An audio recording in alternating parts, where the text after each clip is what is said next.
first ever virtual meeting yesterday approved 47.2 billion naira to boost power supply in the country. It will supply additional 40 megawatts of power to the national grid, according to the Minister of Power, Mr. Saleh Maman. He told State House correspondents after the FEC meeting, which was held via video conferencing, that the 40 megawatts will be moved from Kashimbila Dam in Taraba State. The minister stated the council approved the ministry's memo for the revised estimated total cost for the augmentation of the subsisting contract in the sum of 4.235 billion naira to provide additional 40 megawatts currently being generated from Kashimbila via Takum, Wukari and Yandev to the national grid. He listed states in the Northeast and Benue states as the beneficiaries of the 40 megawatts when evacuated. Mr. Maman added that the country could lose up to 120 gigawatts of power or $9 million in a year if the energy was not evacuated from the dam. The FEC also approved a separate 683 million naira for the Nigerian Ports Authority. The money is for the procurement of 19 operational vehicles. Today, as we continue our conversation on the Economy and Politics show, we will be expecting to have Mr. Liborous Oshoma, a lawyer and public affairs analyst, to look at the Infectious Disease Bill and the Quarantine Act, this period of the COVID-19 pandemic and its impact on the citizens in Nigeria. But we're still trying to connect with him, and while we still hold forth to expect to have him, let's go through some developments in the financial market and the economy. We first will begin with the Security and Exchange Commission, the apex regulator of the financial and capital market, who have issued guidelines to regulated entities to make adequate disclosure on the impact of their COVID-19 operations. In a circular issued following the federal government's partial easing of the lockdown measures introduced to minimize the spread of COVID-19 across Nigeria, it has become necessary to provide this update to stakeholders within the capital market. The Commission, in compliance with the various guidelines issued by relevant authorities, has reopened its head office in Abuja. The office is open to members between the hours of 10 a.m. and 1 p.m. on Mondays, Wednesdays, and Fridays. However, due to the need to protect our stakeholders and members of staff, the SEC has noted that stakeholders are strongly advised to use various e-channels to communicate and interact with the Commission. Physical visits should only be considered as a last resort. All meetings and events will be convened electronically until further notice. All filings shall continue to be received electronically. All visitors will be subjected to temperature checks and hand sanitization before gaining access to the Commission's building. Visitors are expected to wear face masks and abide by social distancing rules while present in the Commission's facility. Personal visits are not allowed at this time. Therefore, visitors will be expected to state their purpose and identify themselves at the entrance. While walk-ins visits are allowed, the Security and Exchange Commission strongly recommends that appointments are booked in advance of physical visits. The Security and Exchange Commission continued to state that while it continues to monitor the evolvement of the pandemic and its impact on the capital market, all regulated entities are reminded to make adequate disclosures and report on how the pandemic is impacting operations and discharge of services to investors and other stakeholders. SEC also assures investors that while efforts are ongoing to ensure that capital market services remain accessible, the Commission's priority is the protection of investors. Further inquiries and engagements can go through sec@sec.gov.ng for complaints and inquiries. All stakeholders in the capital market are advised to continue to adhere to the safety guidelines issued by the Nigerian Center for Disease and Control and other relevant agencies on COVID-19. Together, SEC believes that the nation can overcome this pandemic. That is from the apex regulator of the financial and capital markets, the Securities and Exchange Commission. Let's go on to our very incisive, very informative Nigerian 1-minute news, which is published by ProShare every morning, giving you updates on the financial markets, capital markets, the economy, and the business environment. We first begin with the developing story called from the Punch newspapers that the federal government is going to adjust its 2020 budget. This will also affect its benchmark, which will be revised to $25 per barrel. The benchmark was initially $57 per barrel when the budget was submitted by President Muhammadu Buhari last year. The federal government has adjusted it downward to the original 10.59 trillion naira. The budget deficit now is excess of 5.3 trillion naira. This approval was made yesterday at the Federal Executive Council when the framework was presented. The new figures were captured in the revised 2020 medium-term expenditure framework, which was submitted to the Council by the Minister of Finance, Budget and National Planning, Mrs. Zainab Ahmed. Parameters adjusted in the budget include the crude oil benchmark as earlier stated to $25 from $30, which we can recall that the benchmark, like I earlier stated, was $57 for the benchmark. Speaking further with State House correspondents, Mrs. Ahmed said the daily crude oil production was now 1.94 million barrels per day, while the naira-dollar exchange rate was now put at 360 naira to a dollar. She also stated that the revised budget is now in total sum of 10.52 trillion naira, a difference of about 71.5 million naira when compared to the initial approved budget. According to her, this is because as they cut the size of the budget, we also have to bring in new expenditure previously not budgeted to enable us to adequately respond to the COVID-19 pandemic. According to the minister, the dwindling finances owing to the crude oil crash means that the budget comes with a huge deficit to be funded through foreign and domestic borrowings. The minister also said the federal government in this budget will have direct revenue of funding the budget of 5.158 trillion naira, the deficit to this, which is 5.365 trillion naira. This will be financed by both domestic and as well foreign borrowings. That is the revision of the federal government budget for 2020 and the statement by the finance minister on that. Let's go on to other developments in the Nigeria in 1 minute news, which, like I said, is published in ProShare. You can always visit our website in the morning, www.proshareng.com, to get those very incisive reports. From Zcrest Capital, we bring you the report of the federal government's plan. Has received the nod of the National Assembly in terms of its borrowings. The yield bond market has seen a reversal in today's session, fueled by local investors looking to invest liquidity from the OMO maturities. Bids improved across the curve, but with relatively little volumes passed. Interest remained mostly on the 2023 and 2027's maturity. Consequently, yields compressed by 11 basis points on the average across the benchmark curve. The DMO issued its bind offer circular for the May 2020 Federal Government of Nigeria bond action, making no changes to the 60 billion naira on offer across 3 maturities. Expectations still remain for a revised quarterly bond auction by the DMO, post-legislative approvals which has come as the market looks for guidance as to how the debt profile office and plans to raise additional amounts by the legislature to fund the federal budget comes into the fore. According to Zcrest, they maintain a cautious approach in the interim to these plans. Looking at the Treasury bills market, a second consecutive session of well-bidded OMOs with little offers available drove rates on OMOs down again. Demand from local and offshore players across the curve persisted in the market, especially at the long end of the curve, pushing rates on the most active paper down to lower 10.00% levels. Rates compressed by 125 basis points on the average across the benchmark OMO curve.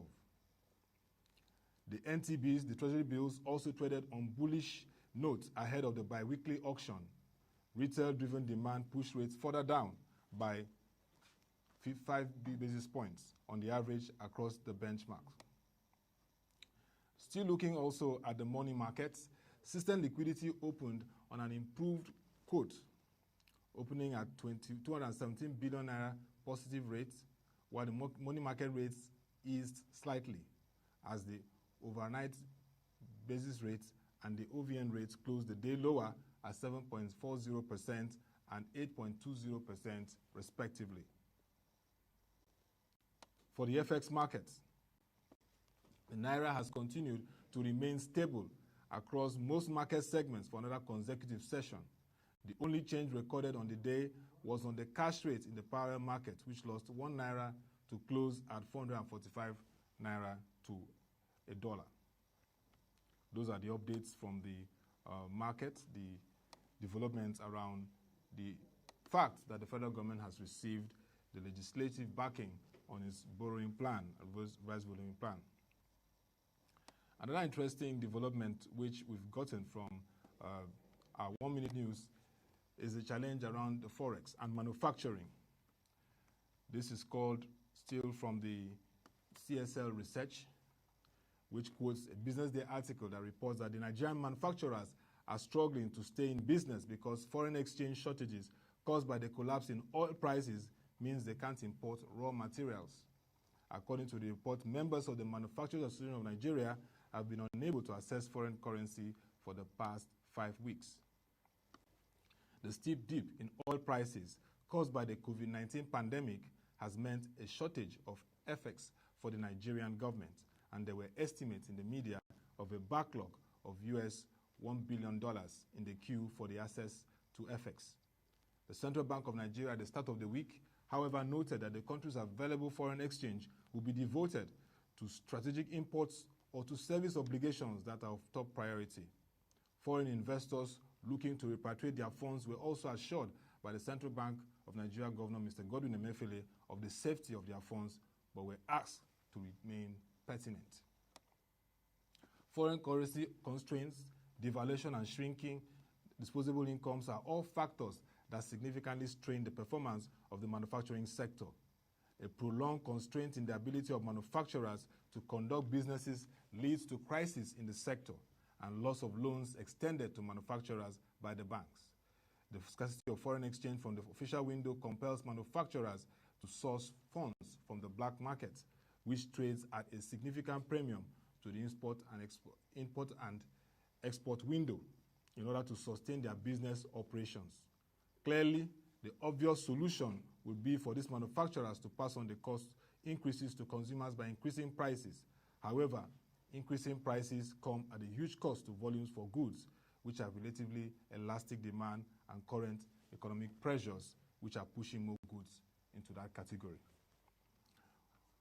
We'll continue our conversation, and of course, like we said earlier, we're expecting to join Mr. Liborous Oshoma, lawyer, constitutional matters, and also a public affairs analyst, to discuss with us around the issues of the Infectious Disease Bill, which the House of Representatives is looking at, and the Quarantine Act, which the federal government and states are also managing at this time of the COVID-19 pandemic. So let's speak up with Mr. Liborous Oshoma. Good morning, Mr. Liborous. Yeah, good morning. Yes. Okay. Yes, nice to have you on the show. My pleasure. Yes, yes. We know that you're quite busy this period, but we really thank you for taking out the time for us to engage on the issues that have been raised.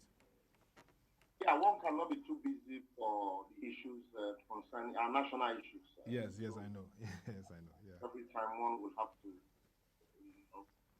find time to address the issues. Yes, thank you very much for joining us here. So it's the pandemic period, and these are times when we also look at the impact of legislations, laws, and regulations. But first, let's get from you your assessment of the Quarantine Act at the federal government level, and of course the empowerment to states to also take decisions on the health and safety of citizens, and particularly ensuring that socioeconomic activities are balanced with health. Yes, I have always been one of the advocates of allowing states to take charge of the issues. If possible, if only we even had local government, effective local government, it would have even been better if properly managed from the local government level, because these are governments that are closest to the people. So, but since we don't have effective local government, I've been one of the advocates for states, for federal government to allow states to take effective control rather than the federal government, being the one to issue directives on, when there should be lockdown and when there shouldn't be lockdown.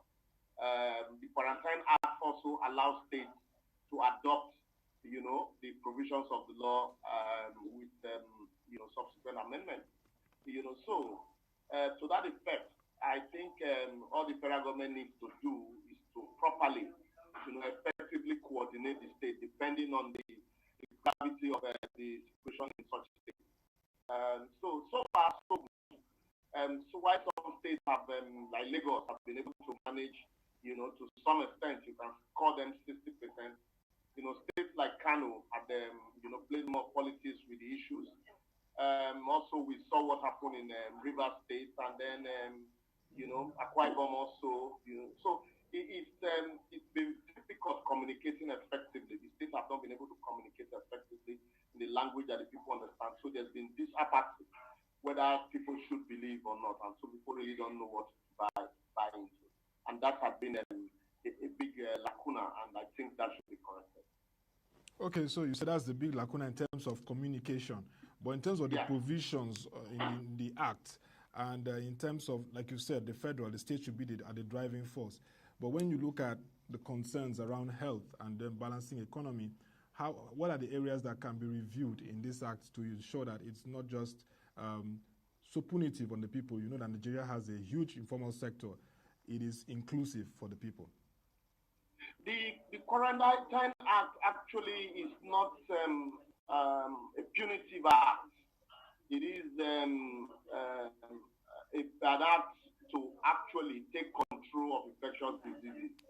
In as much as being a law that we inherited that needs to be, updated, I think the area where government really needs to balance it is the area of, economic activities.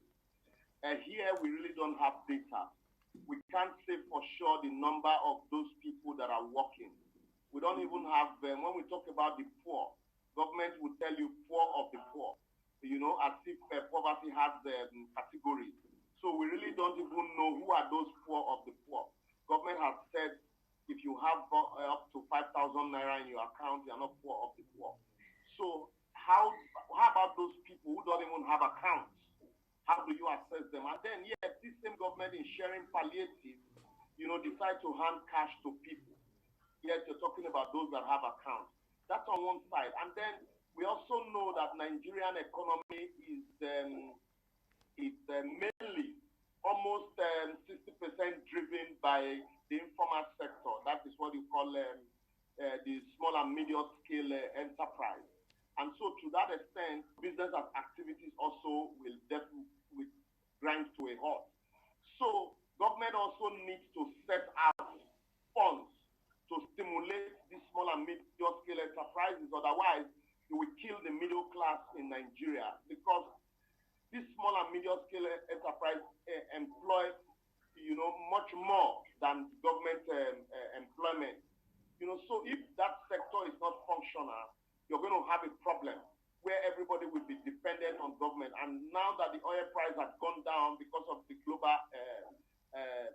crisis, it will be difficult for government alone to carry all of that. So that's why I think, government should set up a plan. But I know that the CBN had about 100 billion naira bailout fund as loans to be handed out to small and medium scale enterprises.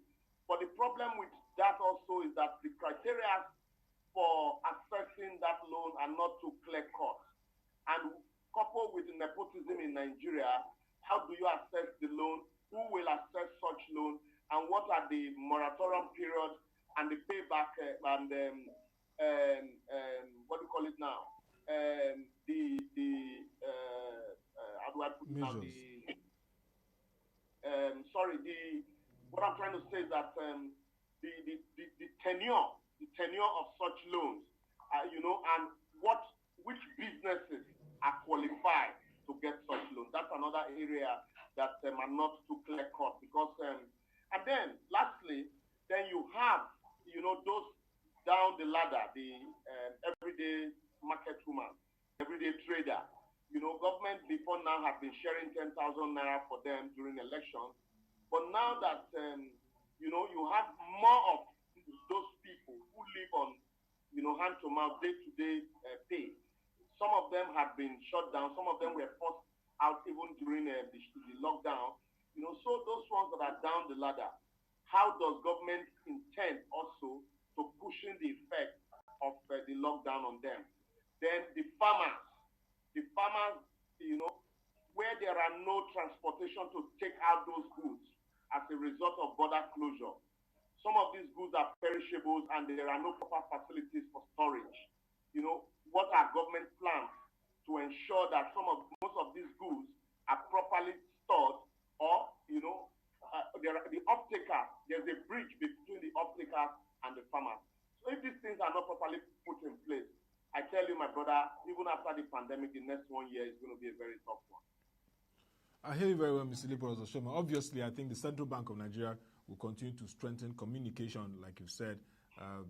The outline, the framework has been set, but we need to get more updates from them in terms of those that have already benefited from the initial funds of 50 billion naira through NISA, so that people can understand what's really happening. So we expect more communication from them in that regard, but the guidelines have been set and the framework for assessing it from the Central Bank of Nigeria.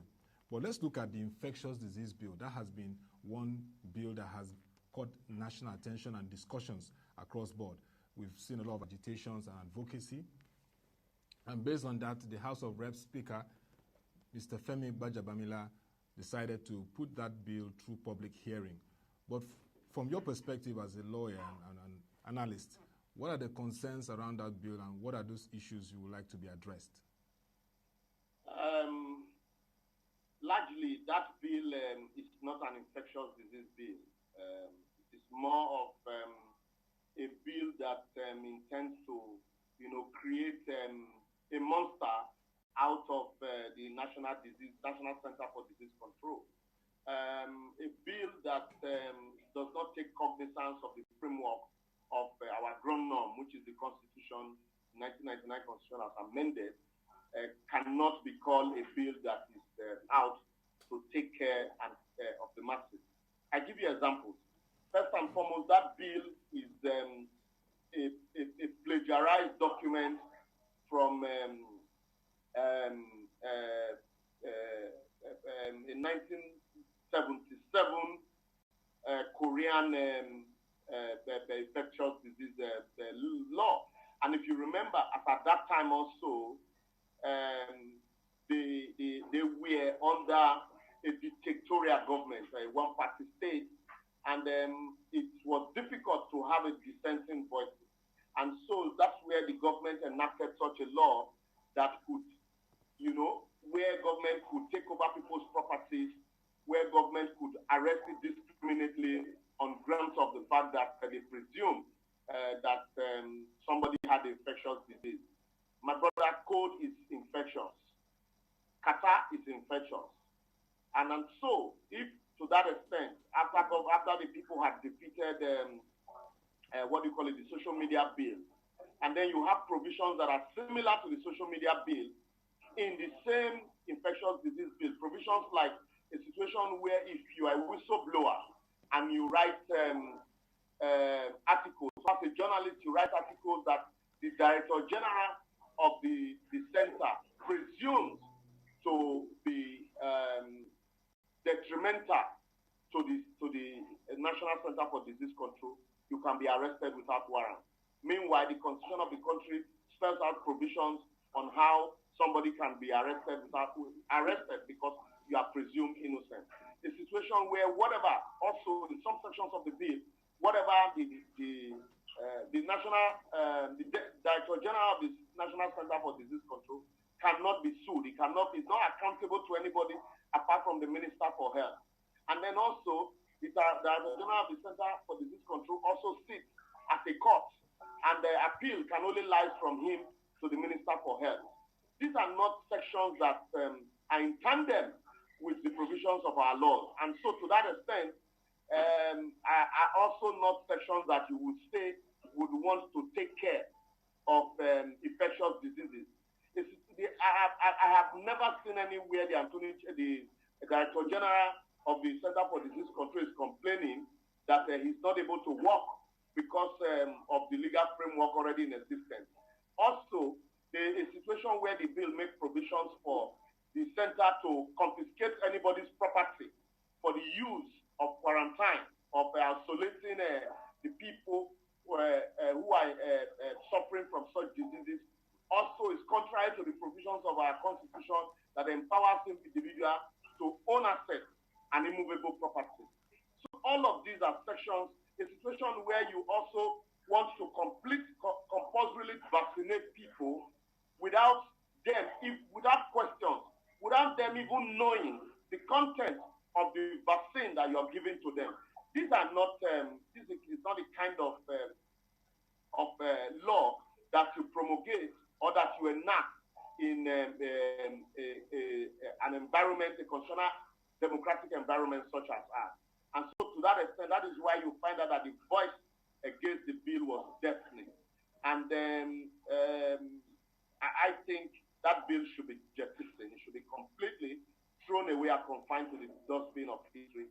If we want to control infectious diseases, there are better ways of doing it. But most importantly is the fact that the people are hungry now. Hunger is a worse disease than the COVID-19. Government should be thinking of how to stimulate economy and how to ensure that you bridge the gap between the have and the have-not. Once you do that, and then also how to communicate effectively with the people in the language that they understand, once you're able to put these three things in place, you would have taken a far leap in curing what do you call it? A majority of the infectious diseases that you have, you know, than just setting up a law that will be difficult for you to operate in a democratic dispensation such as that. I hear you very well on that, Mr. Liborous. The House of Reps also, during this pandemic, sent an economic stimulus bill to the executive to consider, to look at how they can help stimulate the economy. But hearing some of the concerns you've raised, I believe that these are issues that will be tabled during the public hearing. And if I were to ask what other areas can be reformed to strengthen this kind of legislation, the current acts that we have powering the NCDC, are there areas you'd like to strengthen, since you've said that these provisions, what you've seen in the bill, looks very, very anti-democratic? Yeah, the areas we should basically be looking at, like the area I raised, I talked about poverty, education, and the fact that we do not even have facilities.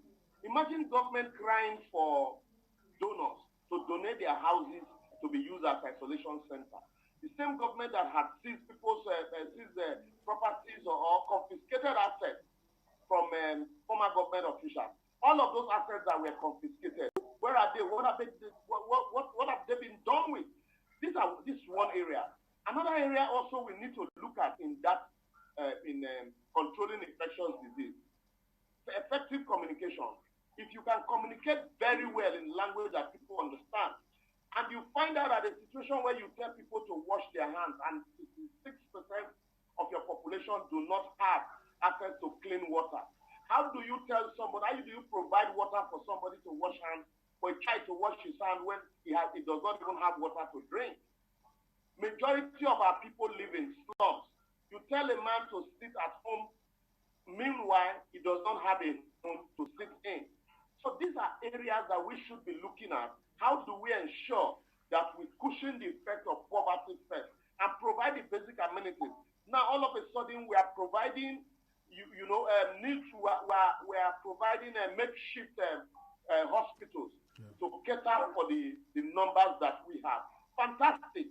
But some people also have been able to manage these diseases at home. Why they are able to manage these diseases? Because they have education. They are aware. And so they know how to reach out. Because sometimes if everybody gets to the hospitals might be overwhelmed. This area also, I think the bill also should make it compulsory for governments to provide the basic health facilities for, take Lassa fever, for example. Do you know that Lassa fever was ravaging the country and we do not have facilities to attend attend to Lassa fever patients. And these are contagious infectious diseases. And then, yes, we're talking about infectious disease control. Apart from Lassa fever, you also have other infectious diseases that are, take the case of Ebola. When we manage Ebola, and after we manage Ebola, the centers that were used for Ebola, what happened to them? Did we improve on them? No. They were left abandoned. So these are what we should be channeling our laws on now, is how to provide these infrastructures for curtailing infectious disease. And lastly, on this issue, we also need to ensure that in assessing the bill for infectious diseases, it is not enough to just empower the Director General as if he's a dictator. There are rules governing us. Any bill that is not in tandem with the provisions of our Constitution, that bill is dead on arrival. And so when you enact a law that seems to create a monster, a president out of a Director General, you need to look at those sections to ensure that the courts of our land have the final say in determining matters that have to do with citizens' rights, and not the office of the Director General of the National Center for Disease Control or the office of the Health Minister. These are areas that need to be looked at, and if possible, expunged from that from that bill. And then, conclusively on this issue, how do we ensure that our primary health centers, because our primary health centers are not what you can call health centers properly so-called, how do we ensure that we have robust primary health centers at the local level so that it will be easy to manage these diseases at that local level, so you don't even have, they will not escalate, to the level of the state, to the state level. If you're able to manage it at that level, it will be also easy for people to access these primary health centers, whatever ailment that they might be going through. Lastly, education is very, very key. We need to ensure if you educate the mind, you liberate the mind. A situation where your people are not educated, even with the COVID-19 pandemic, some people are still telling you that it's a big man's business because you fail to educate your people.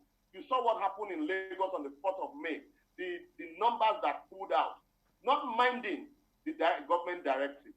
It's a lack of education on the part of the people and also the government that is leading them. Yeah. Thank you very much, Mr. Liborous Oshoma, of course, for giving us your insight and thoughts on the Quarantine Act, Infectious Disease Bill, and the kind of legislations and laws we need at this time during and post-COVID-19 pandemic, even as we gradually and now reopen our economy. Thank you very much, Mr. Liborous Oshoma. My pleasure. Yeah. That was Mr. Liborous Oshoma, a lawyer and public affairs analyst, who gave us his thoughts and concerns around the current Infectious Disease Bill as it impacts citizens in the country, and also looking at the Quarantine Act and areas for improvement of our laws, which are very critical for driving a viral, strong, and vibrant economy. We'll continue this conversation by 10 a.m. when we look at the market review. We'll be discussing around fintechs and how they can support economic activities in Nigeria.